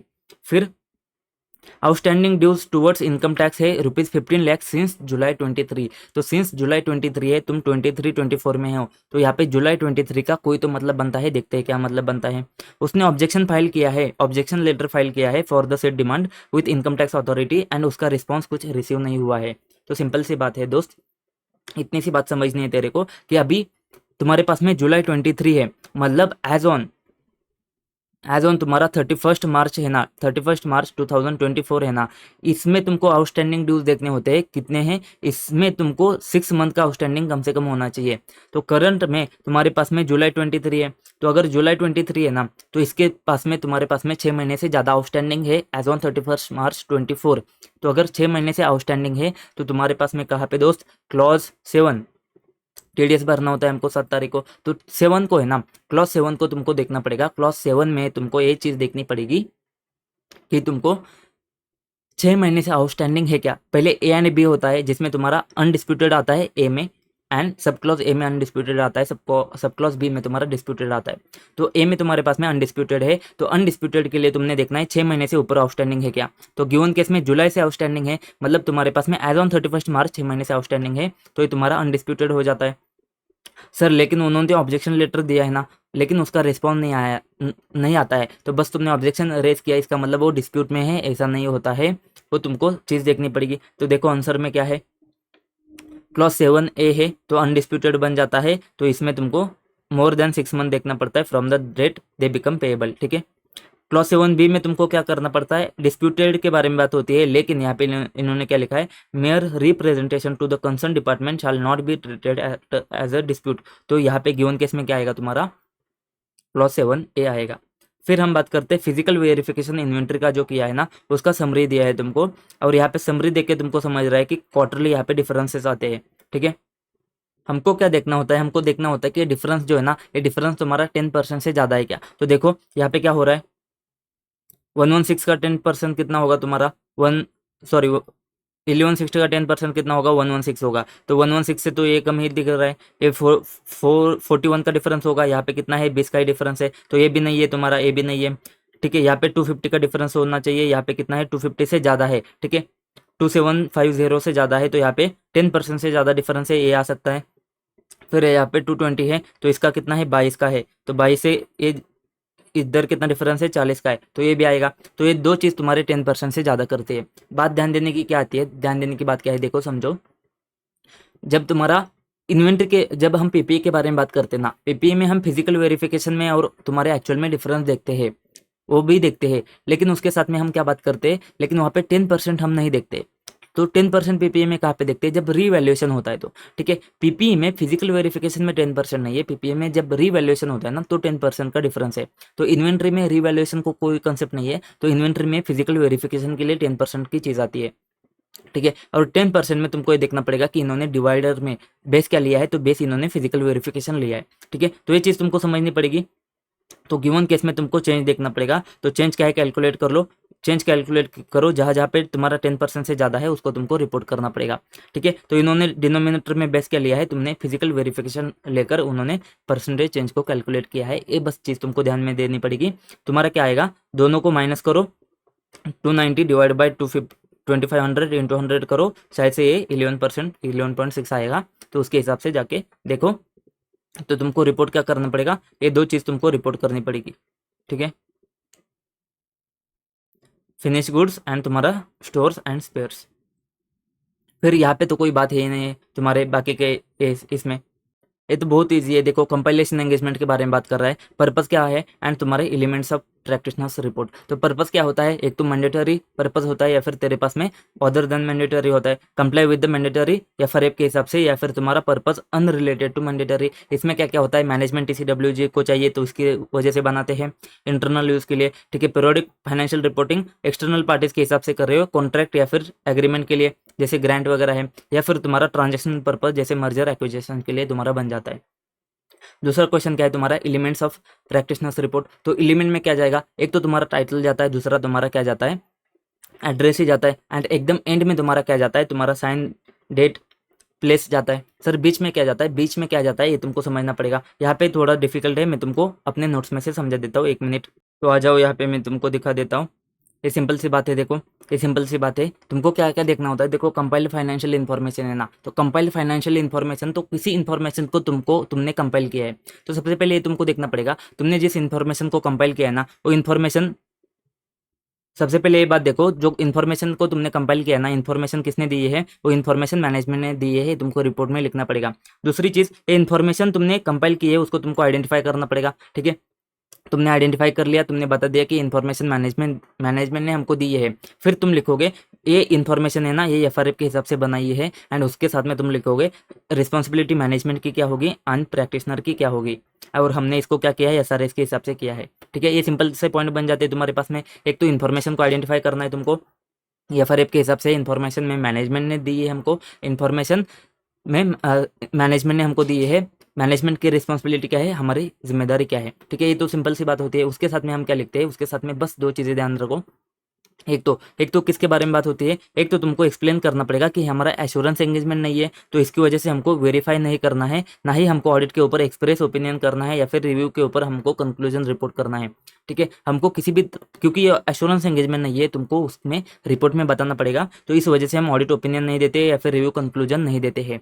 और एक चीज़ आती है, जब तुम्हारा स्पेशल पर्पज या फरेप आता है ना, तब तुम क्या बताते हो, उसका intended user and special purpose बताते हो, और उनको ये बताते हो, अटेंशन लाते हो रीडर का कि ये ना तुम्हारा सुटेबल नहीं हो सकता है अदर पर्पस के लिए। तो सिंपल सी बात है, यही सारे पॉइंट तुमको यहाँ पे भी दिख जाएंगे, बस वो अच्छे से आ रहे नहीं कर रहे हैं, तो तुमको बस उसको पढ़ना पड़ेगा। ठीक है, उसके बाद में सही देखो सर, मैं एक बात बताना चाहता हूँ, तुम्हारे जो अदर स्टैंडर्ड्स है ना, जो तुम्हारे एसआरएस एसआरई है ना, उसके जो क्वेश्चंस तुम्हारे आरटीपी एमटीपी में आए ना, वो नए क्वेश्चंस नहीं है, वो पुराने क्वेश्चंस है जो तुम्हारे 16 17 18 के क्वेश्चंस है। ठीक है, तो अगर तुम्हारे तुम्हारे तुमने जो भी नोट्स अगर किसी और के देखे रहेंगे ना, तो उसमें अगर वो क्वेश्चन कवर नहीं है ना, तो भाई तुमको एमटीपी आरटीपी में जाके वो क्वेश्चन देखने पड़ेंगे, एसआरई के, एसआरई एसआरएस एसआरई एसए के। क्यों? क्योंकि देख मैंने तो वो क्वेश्चन सारे कवर कर लिए, 2016 17 18 पुराने क्वेश्चन सारे मैंने कवर कर लिए थे, तो मुझे उसको एडिशनली दिखाने की कोई ज़रूरत नहीं पड़ती है। अगर आपने वो क्वेश्चंस, अगर आपके टीचर ने वो क्वेश्चन नहीं कवर करे ना, तो आपको हो सकता है कि वो देखना पड़ेगा, तो वो चीज़ तुम्हारे ऊपर डिपेंड है। ठीक है, फिर हम बात करते हैं, आईपीओ आता है तो तुम्हारे पास में क्या आ जाएगा, प्रोस्पेक्टिव फाइनेंशियल इन्फॉर्मेशन आएगा। लेकिन हमने बात करी कि आईपीओ आता है तो इस वजह से घाई नहीं करना है, सीधा सीधा प्रोस्पेक्टिव नहीं, सॉरी प्रो फर्मा में नहीं जाना है, पहले प्रोस्पेक्टिव में आओ, देखो प्रोस्पेक्टिव के बारे में लिखा है क्या, क्योंकि आईसीआई यहाँ पे गेम खेलता है। ठीक है, तो आईपीओ तुम्हारा जनरली प्रो फर्मा में होता है, लेकिन आईसीआई गेम खेलता है, तो हमको देखना पड़ेगा कि गिवन केस में वो प्रोस्पेक्टिव फाइनेंशियल इन्फॉर्मेशन के बारे में पूछ रहा है कि प्रो फर्मा फाइनेंशियल इन्फॉर्मेशन के बारे में पूछ रहा है। तो देखो इन्होंने यहाँ पे लिख दिया है कि उसको क्या चाहिए, प्रोस्पेक्टिव फाइनेंशियल इन्फॉर्मेशन चाहिए, तो प्रो फर्मा के बारे में बात नहीं होती है, तो यहाँ पे की एजम्पशन वगैरह उन्होंने बना दिए हैं। तो प्रोवाइड किया है assurance on the prospective financial information, तुमको असेस करना है presentation and disclosure of the prospective financial information. तो बहुत ही स्ट्रेट फॉरवर्ड है, आइए देखा देता हूँ मैं तुमको कहाँ पे जाना है, तुमने प्रेजेंटेशन डिस्क्लोजर में जाना है। तो प्रेजेंटेशन डिस्क्लोजर के लिए हमने क्या देखा था कि आइए भाई साहब तुम्हारा इरादा क्या है, तुमको जब प्रेजेंट करना है डिस्क्लोज करना है तो तुम्हारा इरादा क्या है। इरादा में हमने क्या देखा, इन्फॉर्मेटिव है होना चाहिए, मिसलीडिंग नहीं होना चाहिए। ठीक है, तो इन्फॉर्मेशन तुम्हारा इन्फॉर्मेटिव होना चाहिए, मिसलीड नहीं करना चाहिए। रेंज में हमने देखा था, रेंज में तुमको पॉइंट देखना है एंड बायस या मिसलीड नहीं करना चाहिए। फिर ए से हमने देखा था एजम्पशंस, एंड ए से हमने देखा था अकाउंटिंग पॉलिसी। सबसे पहले एजम्पशंस में तुमने देखने हैं, एजम्पशंस दो टाइप के होते हैं, दोनों तुमको दिखाने पड़ेंगे, best estimate assumption and hypothetical assumptions. फिर हमने डेट के बारे में बात करी थी, डेट में तुमको क्या देखना है, जो एजम्पशंस है ना वो अप्रोप्रिएट है क्या इस डेट के ऊपर, जब तुम रिपोर्ट साइन कर रहे हो ना उस डेट के ऊपर तुम्हारे एजम्पशंस जो तुमने बनाए थे वो अप्रोप्रिएट है क्या, वो तुमको देखना पड़ेगा। एंड अकाउंटिंग पॉलिसी में तुमको क्या देखना पड़ेगा, चेंजेस है क्या, रिसेंट हिस्टोरिकल अफेयर्स में कुछ चेंज आता है तो उसका रीजन एंड तुमको इफेक्ट दिखाना पड़ेगा। ठीक है, तो सिंपल सी बात है, सिंपल सी बात है, तुमको यहाँ पे क्या देखना पड़ेगा, इन्फॉर्मेटिव है, मिसलीड नहीं करना चाहिए। आई से आता है तुम्हारा इरादा क्या है, आई से informative, informative not misleading. R से क्या है तुम्हारे पास में, रेंज। ठीक है, रेंज है ना, रेंज तुमको देखना पड़ेगा, बायस वे में या फिर मिसलीड वे में तुमने रेंज को सिलेक्ट नहीं किया है ना, वो तुमको देखना पड़ेगा। फिर ए से तुमको अकाउंटिंग के एजम्पशंस देखने पड़ेंगे, यहाँ पे तुम्हारे पास में बेस्ट एस्टिमेट या फिर हाइपोथेटिकल एजम्पशंस होते हैं। फिर आता है तुम्हारे पास में इरादा, ये हो गया। डी आता है तुम्हारे पास में, डेट में तुमको क्या देखना है, जो एजम्पशंस तुमने करे हैं ना वो उस डेट के ऊपर अप्रोप्रिएट है क्या। एंड फिर आता है ए से फिर आता है तुम्हारे पास अकाउंटिंग पॉलिसीज, जिसमें तुमको reason for change and effect for such change देखना पड़ेगा। बात खत्म, इतनी सी बात आती है। ये भी मुझे डालने की कोशिश नहीं डालने चाहिए थे क्वेश्चन, बट मैंने डाल दिए। देख भाई, इसे एक दो क्वेश्चन नज़र के नीचे से गए तो अच्छा हो जाता है। फिर हम बात करेंगे ग्रुप ऑडिट में। ग्रुप ऑडिट में क्या है तुम्हारे पास में, ओन करते हो तुम 61% वोटिंग पावर, ठीक है। Shares held exclusively with view their subsequent disclosure in the near future, and इसमें कंसोल में से तुमने एक्सक्लूड किया है। तो सिंपल सी बात क्या हो रही है यहाँ पे, तुम्हारा में क्या क्या तुम्हारे पास में क्या है, टेम्पररी कंट्रोल है। तो टेम्पररी कंट्रोल है तो तुमको देखना पड़ेगा तुम्हारे पास में कहाँ पे ऑब्लिगेशन है, कहाँ पे नहीं है। तो सबसे पहली बात, तुम्हारे पास में जो कंपनीज एक्ट है ना, उसमें तुमको एग्जाम्शन दे दिया है, तुमको सीएपीएस बनाने की जरूरत नहीं है। लेकिन इंड एस में तुमको बनाना पड़ेगा। तो गिवन केस में इन्होंने क्या लिखा है, इंड एस में तुम्हारे पास में ऐसा कोई एग्जाम्शन नहीं है टेम्पररी कंट्रोल का, या फिर for operation under severe long term transfer restrictions, इसमें तुमको कोई ऐसा एक्सेप्शंस नहीं है। तो कंसोलिडेशन तुमको बिगिन कब हो जाएगा, जब तुम्हारा इन्वेस्टर ऑप्टेन करेगा कंट्रोल, एंड सीज कब होगा, जब तुम्हारा कंट्रोल लूज करोगे तुम, ठीक है। बस सेक्शन 129 सबसेक्शन 3 में ऐसा कोई तुम्हारे पास में एक्सेप्शंस है, ठीक है। इन्होंने क्या लिखा है, कंपनी को सीएफएस बनाने की जरूरत नहीं है, वो कंप्लाई हम मान जाएंगे अगर उसने बस शेड्यूल 3 का कंप्लायंस किया है तो। बस यहाँ पे इन्होंने एक बात क्लियर नहीं करी है, ये जो गिरदार है ना, वो कंपनी है ना, वो कंपनी तुम्हारे पास में इंडिया एस में कवर होती है कि तुम्हारे पास में एएस में कवर होती है। तो अगर इंडिया एस में कवर होती है तो तुमको यहाँ पे तुमको एग्जाम्शंस नहीं मिलेगा। तो गिवन केस में उन्होंने एज्यूम किया है, ऐसा मान सकते हो तुम कि वो तुम्हारा इंडिया एस में कवर होती है, एंड एग्जाम्शन जो है ना वो तुमको अवेलेबल नहीं है। तो बस तुमको ये चीज़ देखनी पड़ेगी, एक क्वेश्चन के लिए तुमको इंडिया एस 110 का यूज़ करना है, ठीक है। फिर से अगेन, ये जो एद्विक का है ना, उसको मुझे डालने की जरूरत नहीं थी, मैंने इसको हटा दिया था, लेकिन बाद में बोल दिया कि इसको रख देते, एक बार तुम्हारे आंखों के नीचे से जाएगा। इन्वेस्टमेंट कंपनी है, पुल ऑफ मनी क्यों करता है, ताकि वो क्या करेगा, वेरियस फंड में इन्वेस्ट कर पाएगा, ठीक है। इन्वेस्टेड शेयर्स में इन्वेस्ट किया है उसने, स्टेक होल्डर वगैरह, ठीक है। एंड वो मेजर करता है फेयर वैल्यू के ऊपर, मतलब वो तुम्हारा इन्वेस्टमेंट कंपनी के जो सारे कंडीशन है ना उसको फॉलो करता है। वो इन्वेस्टमेंट पर्पस के लिए, इन्वेस्टमेंट एप्रिसिएशन के लिए, कैपिटल एप्रिसिएशन इनकम के लिए क्या करता है, इन्वेस्ट करता है, एंड वो मेजर भी करता है फेयर वैल्यू के बेसिस पे। तो यहाँ पे तुमको क्या देखना है, 129 सबसेक्शन 3 के हिसाब से तुमको अपना ओपिनियन देना है कि वो इन्वेस्टमेंट कंपनी है तो उसको एग्जाम्शन मिल जाएगा। सेक्शन 139 सबसेक्शन 3 क्या बात करता है कि तुमको प्रिपेयर करना पड़ेंगे सीएफएस। फिर तुम्हारे पास में सबसेक्शन 6 क्या बात करता है, सेंट्रल गवर्नमेंट एग्जाम्शन दे सकता है। उन्होंने क्या बात करी है, इन्वेस्टमेंट एंटिटी के बारे में। इन्वेस्टमेंट एंटिटी कौन होता है, वो कंडीशन तुमको समझना पड़ेगा कि वो ऑप्टेन करता है फंड्स जिसका पर्पस क्या होता है, इन्वेस्टमेंट मैनेजमेंट सर्विस प्रोवाइड करना, और उसके बाद में इन्वेस्ट करता है funds solely for return on capital appreciation and investment और बोथ, एंड वो मेजर करता है किसके बेसिस पे, फेयर वैल्यू के बेसिस पे। वही इंडिया में हमने क्या बात करी है, अपने सब्सिडरी को मेजर जो करता है फेयर वैल्यू एफईटीपीएल मेथड से, वो तुम्हारा इन्वेस्टमेंट एंटिटी बनेगा। यहाँ पे however parent of investment entity consolidate करेगा ऑल एंटिटी, अनलेस जो पेरेंट है ना वो इन्वेस्टमेंट एंटिटी नहीं रहेगा। तो इस केस में तुम्हारे अद्विक है ना, उसको सीएपीएस का रिक्वायरमेंट नहीं होगा, सिंपल से बात करता है। एनबीएफसी में कुछ बड़ी बात दिक्कत नहीं है, बस समझना इतना है, कुशल प्राइवेट लिमिटेड है, ट्रेडिंग एक्टिविटी करता है। यहाँ पे इन्वेस्टमेंट जो उसके शेयर्स में है ना वो मोर देन 50% है, मतलब तुम्हारे फाइनेंशियल एसेट तुम्हारे टोटल एसेट के 50% से ज़्यादा है। लेकिन ट्रेडिंग इनकम उसका मेजोरिटी है, इसका मतलब इनकम फ्रॉम फाइनेंशियल एसेट जो है ना वो तुम्हारे 50% ऑफ ग्रॉस इनकम से ज़्यादा नहीं है। तो फिर कंपनी एनबीएफसी है क्या, नहीं, एनबीएफसी नहीं होगी। एनबीएफसी होने के लिए तुमको क्या चाहिए, बोथ कंडीशन सेटिस्फाई होने चाहिए, दोनों कंडीशन सेटिस्फाई होने चाहिए। यहाँ पे एक कंडीशन सेटिस्फाई होता है, दोनों कंडीशन नहीं होते हैं, इसकी वजह से can not be classified as a deemed NBFC. Bank audit में ना, बैंक ऑडिट में दिक्कत है, एक क्वेश्चन है ना, एक क्वेश्चन ही दिक्कत वाला क्वेश्चन है, ये तुमको डायरेक्टली नोट्स में नहीं मिलेगा। सर क्यों नहीं मिलेगा, एक क्वेश्चन तुमको क्वेश्चन बुक में मिल जाएगा, 1 मिनट दिखा देता हूँ। अब हो सकता है कि तुमने इस बैंक ऑडिट को छोड़ दिया है, तो छोड़ दिया तो भाई बहुत ही अच्छी बात है। देखो ये ना, ये मतलब नहीं बनता है ये क्वेश्चन को करके। सबसे पहले क्वेश्चन को समझते हैं, देखो कैसे कॉन्करेंट ऑडिट कंडक्ट किया है। यहाँ पे तुम्हारे पास में एडवांसेस है 525 करोड़ के, जिसमें एक्सपोर्ट एडवांसेस है 450 करोड़ के। Letter of credit revenue leakage नहीं होना चाहिए, इसकी वजह से तुमको एडवांसेस में फोकस करना है। अभी देखो यहाँ पे जो तुम्हारे पास में एक क्वेश्चन आया है एमटीपी नवंबर 23 का, ये भी कॉन्करेंट ऑडिट के बारे में बात करता है, इंस्पेक्शन लीकेज इन एडवांसेस के बारे में बात करता है। इसमें भी तुमको इंश्योर करना है कि रेवेन्यू लीकेज नहीं होने चाहिए। तो ये पॉइंट्स तुम्हारे सिमिलर बनते हैं। तो यहाँ पे हमने देखा नहीं है, वैसे हमको देखना भी नहीं होता है, बैंक ऑडिट है ना भाई। तुम देखो इसका जो कंसेप्ट है ना अलग लेवल पे चलता है, इसके क्वेश्चन अलग लेवल पे चलते हैं, इनको ही नहीं समझते कि क्वेश्चन क्या दे रहे, कंसेप्ट क्या दे रहे, मॉडल में मैच नहीं होता है, अलग ही चलता है इसका, ठीक है। तो इंटरेस्ट रेट के बारे में बात होती है, रिन्यूअल चार्जेस के बारे में बात होती है, पेनल चार्जेस के बारे में बात होती है, commission and later of credit में चार्जेस जो होते हैं उसके बारे में बात होती है, and commission and export bills के बारे में बात होती है, ठीक है।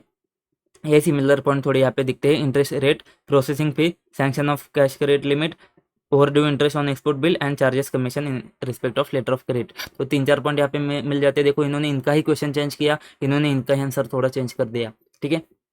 तो ये बैंक ऑडिट में खेलते हैं, इसको तुमको देख के जाने की जरूरत नहीं है, छोड़ दो यार, कितना टेंशन लोगे, ठीक है। अब यहाँ पे एक बात आती है, यहाँ पे core limited submitted credit proposal XYZ bank sanction of term loan.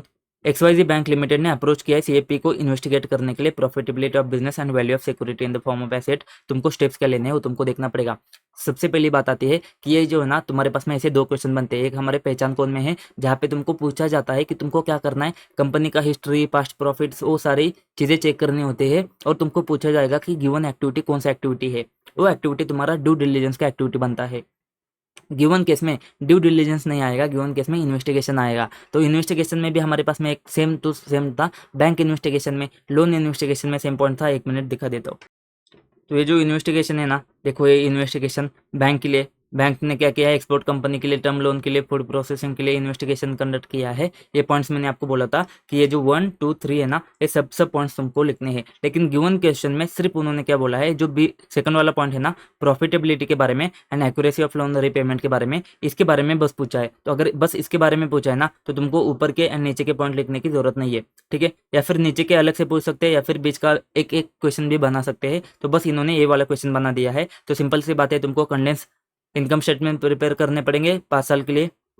उसके बाद में रेशियो कैलकुलेट करने पड़ेंगे, sales to fix asset, sales to average inventory, sales to book debts, फिर equity to fix asset, equity to long term loans. फिर हम क्या करेंगे, current asset, current liability, quick asset, quick liability and return on capital employed, ये वाले ratios आते हैं, and future maintainable profits, ठीक है। यही तुम्हारा यहाँ पे भी आंसर बनेगा। कंडेंस इनकम स्टेटमेंट के बारे में बात होती है, एंड तुम्हारे 5 साल के बारे में बात होती है, मेंटेनेबल प्रॉफिट के बारे में बात होती है, फिर सेल एंड इक्विटी के रेशियोज बनते हैं, current asset, current liability, quick asset, quick liability and तुम्हारा रिटर्न ऑन कैपिटल एम्प्लॉयमेंट। बस यहाँ पे एक पॉइंट इन्होंने ऐड किया है, breakup of annual sales product wise, ये पॉइंट उन्होंने ऐड किया है। फिर बात बनती है प्रोफेशनल इथिक्स में। प्रोफेशनल इथिक्स में यहाँ पे देखो, इस क्वेश्चन को है ना बहुत ही बढ़िया बनाया जा सकता था, बट अच्छा है उन्होंने नहीं बनाया, ठीक है। जय एंड विजय है, तो जय है ना, जय क्या किया है, 4 महीने के लिए अब्रॉड गया है, तो उसने डेलीगेट किया है विजय को, जो CA है एंड उसका एम्प्लॉय है, उसको रूटीन मैटर को टेक केयर करने के लिए बताया गया है। तुम्हारे पास में आस्किंग फॉर इन्फॉर्मेशन और issue of questioner, initiating stamping voucher, audit के पर्पस के लिए, acknowledging and carrying routine correspondence with client. तो देखो इसमें तो कोई दिक्कत है ही नहीं है। तो ये जो सारे है ना, वो सारे एक्टिविटीज तुम्हारे क्लॉज 12 में पार्ट 1 फर्स्ट शेड्यूल में कवर हो जाते हैं। तो इसमें हमको कोई भी दिक्कत नहीं है, तो नॉट गिल्टी हो जाएगा, सिंपल सी बात है, ठीक है। मिसकंडक्ट नहीं माना जाएगा, क्योंकि सारे के सारे वर्क है ना रूटीन वर्क है। मैंने क्यों बोला था कि इसको बहुत ही बढ़िया बनाया जा सकता है, वो क्या करेंगे यहाँ पे ना, यहाँ पे वो एक पॉइंट ऐड करेंगे, यहाँ पे ना 4 नंबर का पॉइंट ऐड करेंगे, साइनिंग एफएस करते हैं। तो ये जो साइनिंग एफएस है ना, ये अथॉरिटी उसको नहीं दिया जा सकता है, वो बाकी के रूटीन वर्क कर सकता है, लेकिन एफएस को साइन नहीं कर सकता है। एक तो पॉइंट हो गया। दूसरी है ना, उसको और अच्छे से कैसे बनाया जा सकता है, देखो CA है और एम्प्लॉय है, तो देखो हमारे पास में एक तो क्लॉज 1 आता है, क्लॉज 12 आता है। क्लॉज 1 में हम क्या बात करते हैं, उसके नेम में वो प्रैक्टिस नहीं करने के लिए अलाउ नहीं करेगा, ठीक है। उसमें वो एक्सेप्शन में क्या है, तुम्हारे पास में CA है प्लस वो पार्टनर है या फिर तुम्हारा एम्प्लॉय है, तो यहाँ पे CA प्लस एम्प्लॉय आ जाता है, तो वो नेम में प्रैक्टिस कर सकता है। अगर ऐसी बात आती है ना, तो CA प्लस एम्प्लॉय तुम्हारा चल जाएगा क्लॉज 1 के हिसाब से। फिर तुम्हारे पास में क्लॉज 12 में क्या है, तुम्हारे पास में या तो मेंबर इन प्रैक्टिस होना चाहिए, एंड दूसरी चीज आती है तुम्हारे पास में पार्टनर होना चाहिए, अगर उसको साइन करना है तो, ठीक है, साइन करना है तो अभी ये CA जो है ना, CA जो एम्प्लॉय है वो तुम्हारा मेंबर इन प्रैक्टिस हो सकता है क्या, हो भी सकता है। हमने एक बात करी थी, CA डीम टू बी, बहुत डिटेल में हो जाएगा लेकिन एक बार बता ही देता हूँ। Deem to be in practice हम मान जाएंगे for limited purpose for training of article assistant के बारे में बात करी थी। अच्छा उसको भी छोड़ देते हैं ना, तो ये भी बात समझो कि यहाँ पे ना एम्प्लॉय अगर आता है और वो CA है और अगर वो एफएस साइन करता है ना, तो साइन कर सकता है क्या, ऐसा क्वेश्चन आता है तो लिखना है नहीं कर सकता है। क्यों नहीं कर सकता है सर, क्यों नहीं कर सकता है, क्योंकि देख भाई, अगर वो मेंबर इन प्रैक्टिस भी है ना, देख यहाँ पे कैसे समझाता हूँ मैं तेरे को, क्लॉज 12 है ना, यहाँ पे उन्होंने क्या लिखा है, एक्सेप्शन किसको दिया है, member of institute in practice और member not being his partner, इसको एक्सेप्शन दिया है। तो हम क्या बोलेंगे, अगर ये एम्प्लॉय है, अगर ये मेंबर इन प्रैक्टिस है, तो साइन कर सकता है क्या, तो कैसे साइन करेगा, देख कैसे नहीं करेगा मैं बता देता हूँ तुझे। मैं प्रैक्टिकल लेवल पे बात कर रहा हूँ। तो अगर फर्म है ना, अबे मैसेज आद्या का फर्म है, ठीक है, इसमें 2 पार्टनर है। अभी ये 2 पार्टनर है ना, ये रिस्पॉन्सिबल होते हैं कि फर्म में अगर कुछ गड़बड़ होती है तो जो पार्टनर होते हैं ना वो रिस्पॉन्सिबल होते हैं जॉइंटली एंड सेवरली। उसके एम्प्लॉयज रिस्पॉन्सिबल नहीं करा सकते हो तुम। अगर एम्प्लॉय को रिस्पॉन्सिबल नहीं करा सकते हो तो उस केस में एम्प्लॉय साइन भी नहीं करेगा, तो ये सिंपल सी बात आती है, ठीक है। अब ज़्यादा लॉजिक में मत देने के लिए बोलो, इतने बात समझो। गिवन केस में तो कुछ दम ही नहीं है, एक क्वेश्चन तो बहुत ईजी था, ठीक है। बस बनाया जा सकता है उसको डिफिकल्ट, तुमको सारी चीज़ें कंसिडर करके चलनी पड़ेंगी। गवर्नमेंट क्या है, 65% paid up share capital hold करता है, मतलब सेंट्रल गवर्नमेंट होल्ड करता है, मतलब तुम्हारा गवर्नमेंट कंपनी है, ठीक है। लिमिटेड टाइम है तुम्हारे पास में एक्सेप्ट ऑडिट एक्सेप्ट करने के लिए, तो यहाँ पे प्रीवियस ऑडिटर को कम्युनिकेट करना है।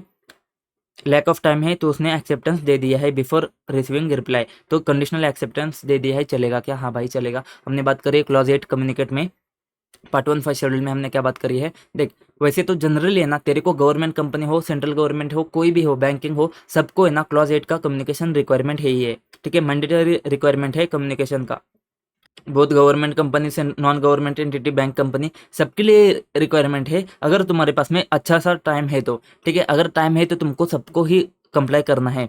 लेकिन कभी कभी क्या होता है, कभी कभी तुम्हारे पास में टाइम कम होता है ना, तो जब टाइम कम होता है तो उस केस में बस गवर्नमेंट कंपनी के लिए उनके लिए क्या दिया है, कंडीशनल एक्सेप्टेंस वो दे सकते हैं। मतलब उसको क्या करना पड़ेगा, सबसे पहले उसको सेंड करना पड़ेगा कम्युनिकेशन, सेंड तो करना ही पड़ेगा भाई, सेंड करने के बाद में ही वो क्या करेगा, काम शुरू करेगा। वो कमेंट्स वर्क कर सकता है कम्युनिकेशन सेंड करने से पहले, मतलब वो रिस्पॉन्स आने तक वेट नहीं करेगा, लेकिन रिस्पॉन्स के लिए वो कम्युनिकेशन भेज देगा, तो कम्युनिकेशन भेज देगा, अपना काम शुरू करेगा। तो एक्सेप्टेंस लेटर में उसको बताना पड़ेगा, ये जो हमारा एक्सेप्टेंस है वो तुम्हारा कंडीशनल एक्सेप्टेंस है, एंड हमारा फाइनल एक्सेप्टेंस तभी होगा जब हम इन्फॉर्मेशन हम रिसीव करेंगे, उसके बाद में हम फाइनल एक्सेप्टेंस दे देंगे, ठीक है। एक क्वेश्चन थोड़ा सा बढ़िया है, देखो सीएटी ने क्या किया है, not detect any fraud having committed during the year. C and AG का जो ऑडिट स्टाफ है ना, उसके रूटीन इंस्पेक्शन में उसने उसके पकड़ लिया है कि कैशियर जो है ना, कैशियर ने उसने फ्रॉड किया है, एंड उसने क्या किया है, पैसे लेकर भाग गया है। तो उसके रूटीन इंस्पेक्शन में उन्हें पकड़ा है कि कैशियर भाग गया है। तो गिवन केस में इन्वेस्टिगेशन में क्या समझ में आता है कि जो सीए ऑडिटर है ना, उसने proper skill and care perform नहीं किया था। तुम्हारा पास में क्लॉज कौन सा आता है, क्लॉज 7 आता है। Clause 7 part 1 of second schedule आता है, क्योंकि यहाँ पे ग्रॉस निग्लिजेंट के बारे में बात होती है, ड्यू डिलीजेंस एक्सरसाइज नहीं किया है। तो गिवन केस में किया है कि नहीं किया है, कैसे समझेगा? सिंपल सी बात है, देख कैशियर अगर भाग जाता है ना, तो कैशियर अगर भाग गया है पैसे लेकर, तो तुझे ये तो समझना पड़ेगा कि यहाँ पे रिस्क है, तो वहाँ पे तूने एक्सटेंड में चेकिंग करना चाहिए था, तो चेकिंग नहीं किया है, इसका मतलब तूने रीजनेबल केयर नहीं लिया है। इतनी सिंपल सी बात आती है, क्योंकि उसको तो रूटीन इंस्पेक्शन में ही पकड़ गया ना, तो इसका मतलब ही तूने अच्छे से काम नहीं किया है। तो यहाँ पे तू क्या करेगा, अपेरेंटली समझ में आता है कि तूने काम अच्छे से नहीं किया है। देखो इसमें तुमको टेस्ट करना पड़ता है कि ऑडिटर निग्लिजेंट है कि नहीं है, तो रीजनेबल केयर उसने लिया है कि नहीं चेक करना पड़ेगा। ऑडिटर ने हाईली कंसर्न होना चाहिए था कैश बुक स्टेट के बारे में, क्योंकि यहाँ पे ना हेड कैशियर क्या किया है, डिसअपेयर हुआ है, एंड वो क्या किया है, पैसे लेकर भाग गया है। यही तुम्हारा क्या है, मेजर रेड फ्लैग है। तो इस केस में तुम्हारे पास में ऐसे 240 का रेफरेंस आता है, ये अलग सी चीज़ आती है, इसकी वजह से मैंने क्वेश्चन यहाँ पे रखा है। ये चीज़ तुमको ऐसे 240 का रेफरेंस देना पड़ेगा, ठीक है।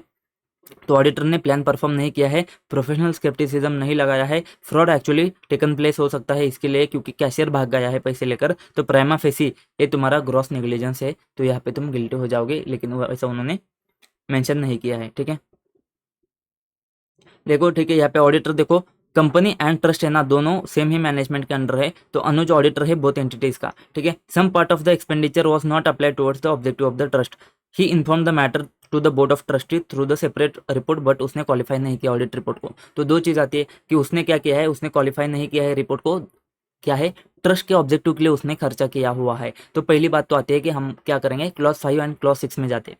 तो क्लॉज 5 में उसने क्या किया है, मटेरियल फैक्ट को डिस्क्लोज नहीं किया है, एंड क्लॉज 6 में उसने क्वालिफाई नहीं किया है। तो मेरे हिसाब से क्लॉज 5 तो आता है, इसमें कोई दिक्कत नहीं है, लेकिन क्लॉज 6 भी आना चाहिए। क्योंकि क्लॉज 5 क्यों आता है, क्योंकि उसने क्या किया है,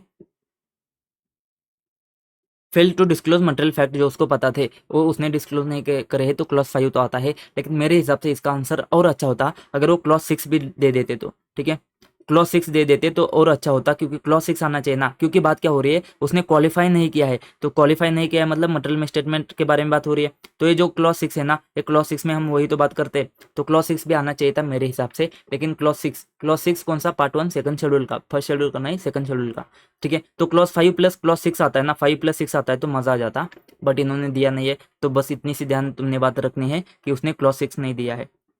he issued audit report without any qualification in not in order, ठीक है, तो मिसकंडक्ट का गिल्टी हो जाएगा। फिर अगला वाला क्वेश्चन क्या है तुम्हारे पास में, देखो 18% प्रोफेशनल फी उसने क्या किया है रिसीव करने के लिए, किससे रिसीव कर रहे हो, रजिस्टर्ड वैल्यूअर से, तो पैसा वो रजिस्टर्ड वैल्यूअर से ले सकता है क्या।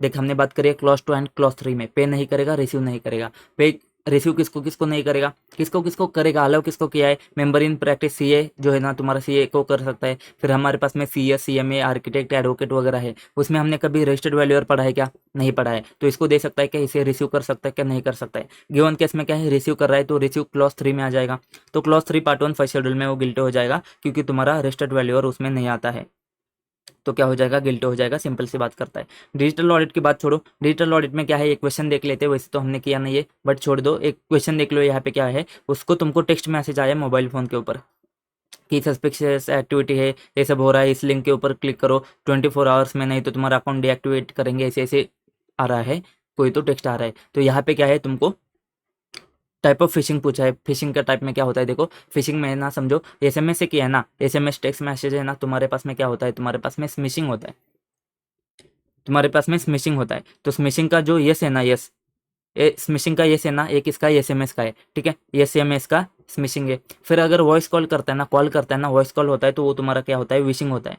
तो विशिंग का जो वी है ना, वो किसके बारे में बात करता है, वॉइस कॉल के बारे में बात करता है। फिर आता है स्पेयर फिशिंग, स्पेयर में जो स्पी है ना, जो यस है ना, यस एक किसके बारे में बात करता है, स्पेसिफिक इंडिविजुअल ऑर्गेनाइजेशन के बारे में बात करता है, तो स्पेयर फिशिंग होता है। वेलिंग होता है ना, वेलिंग, वेलिंग मतलब कौन, ऐसे मोटे मोटे लोग, तो मोटे मोटे कौन होते हैं, टाइप सी लेवल के या फिर सीनियर एम्प्लॉय जो होते हैं ना, सीनियर एग्जीक्यूटिव एम्प्लॉय है, अगर उनको टारगेट किया है ना, तो तुम्हारा वेलिंग होता है। अगर समझाए तो समझने दो, नहीं समझाए तो छोड़ दो, कोई टेंशन की बात नहीं है। वैसे भी डिजिटल ऑडिट हम छोड़ के जाते हैं, मुझे लगा कि एक आध बार अगर याद हो जाता है कुछ कुछ चीज़ तो याद रखो, नहीं होता है तो छोड़ दो, ठीक है। तो फिशिंग के टाइप क्या होते हैं, तुम्हारा पहला तो होता है एसएमएस के थ्रू, सॉरी एसएमएस के थ्रू स्मिशिंग होता है, वॉइस कॉल के थ्रू विशिंग होता है, एंड तुम्हारे पास में स्पीयर फिशिंग स्पेसिफिक ग्रुप के लिए, एंड वेलिंग कब होता है तुम्हारे पास में, सीनियर एम्प्लॉय या फिर टाइप सी लेवल के एम्प्लॉयज़ को, ठीक है। फिर सर ये जो चेंजिंग टेक्नोलॉजी के बारे में बात होती है, ये भी क्या है, ये भी तुम्हारे पास में पार्ट है तुम्हारे चैप्टर का, लेकिन तुमने नहीं पढ़ा है तो छोड़ दो, इसमें कोई दिक्कत नहीं है। मैं बस एक बार दिखा देता हूँ कि नोट्स में कहाँ पे है। क्यों दिखा देता हूँ, ताकि तुमको कंफ्यूजन ना हो कि ये अलग से नया क्वेश्चन आउट ऑफ सिलेबस आया है। आउट ऑफ सिलेबस नहीं, देखो चेंजिंग एनवायरनमेंट में ऑडिटर का क्या रोल है, maintain sufficient professional scepticism, direct indirect effect क्या है, अंडरस्टैंड टेक्नोलॉजी इंपैक्ट कैसे होता है, अप्रोप्रिएट मैनेजमेंट का प्रोसेस असेस करना पड़ेगा, यही सारे पॉइंट तुम्हारे पास में यहाँ पे भी आ जाते हैं। Maintain sufficient professional scepticism, direct indirect impact, technology का इंपैक्ट कैसा है, एंड मैनेजमेंट का प्रोसेस, तो सेम ही पॉइंट है, आउट ऑफ सिलेबस नहीं है, बस हमने पढ़ा नहीं तो हम छोड़ देंगे, कोई बात नहीं है। फिर हम बात करेंगे एसडीजी ईएसजी के बारे में। एसडीजी ईएसजी में कोई बात नहीं है, इंटीग्रेटेड रिपोर्टिंग में तुम्हारे पास में 6 सीज होते हैं। 6 सीज में से तुमको यहाँ पे कौन से सीज यहाँ पे गिवन क्वेश्चन में कौन से हो तुमको देखने पड़ेंगे। उसने लोन को सिक्योर किया है पुल ऑफ रिसोर्सेस अवेलेबल, एंड दूसरा सीएसआर। सीएसआर का तो हमारे क्वेश्चन में है, तो तुमको समझ में आ जाएगा कि तुम्हारे पास में सोशल एंड रिलेशनशिप कैपिटल है। बट से सिक्योर लोन के बारे में बात होती है ना, तो बच्चों को कंफ्यूजन हो सकता है कि ये मशीनरी प्लांट एंड मशीनरी है ना, ये तुम्हारा मैन्युफैक्चर कैपिटल है क्या, किसके बारे में बात हो रही है सर, 1 मिनट दिखा देता हूँ तुमको। ये बात क्या हो रही है, यहाँ पे तुम्हारे पास में 3 3 कैपिटल है, तो 6 कैपिटल को हमने क्या डिवाइड किया था, एक जो 3 कैपिटल है बेसिक वाले कैपिटल है जो तुमको लेकर आने पड़ते हैं, एक नेचर से तुम लेते हो, मैन्युफैक्चर वाला इक्विपमेंट टूल वगैरह लेते हो, एंड फाइनेंसिंग में तुम डेट फाइनेंस इक्विटी फाइनेंस करते हो, ग्रांट लेते हो।